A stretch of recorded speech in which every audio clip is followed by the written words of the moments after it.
Bayan ng Manawag handang mag-host ng mga international events.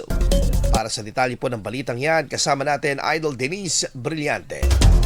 104.7 IFM Report! Handa ng bayan ng Manawag sa paghuhost ng international events ayon kay Mayor Jeremy Ajerico Rosario matapos ang matagumpay na pagdaraos ng ilang malalaking aktibidad sa bayan nitong mga nakalipas na buwan. Sa panayam ng IFM News Tegupan noong Agosto 18, sinabi ng alkalde na napatunayan na ng Manawag ang kakayahan nitong tumanggap ng malalaking pagtitipon sa pamamagitan ng koordinasyon ng lokal na pamahalaan, iba't ibang tanggapan at mga katuwang na organisasyon. Pangarap natin at patuloy na pinapangarap na tayo po maging host, no?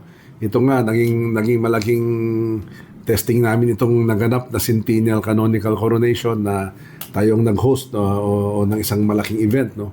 At napatunayan natin na kaya ng ating pong bayan, magkaisa lang, magtulungan, kaya ng bayan na Manawag na mag-host ng mga national event. Isa sa mga patunay nito ang Centennial Canonical Coronation ng Our Lady of the Rosary of Manawag noong Abril 22 na dinaluhan ng libu-libong deboto at mga personalidad kabilang sina Pangulong Ferdinand Marcos Jr. at First Lady Liza Araneta Marcos.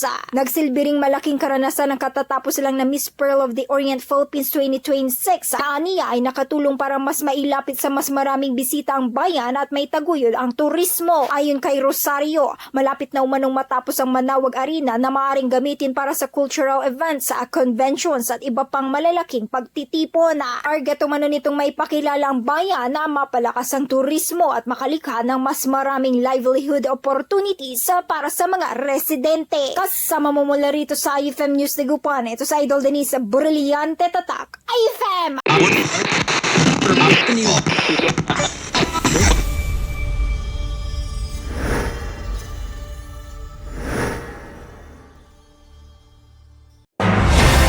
IFM News. IFM News. IFM News.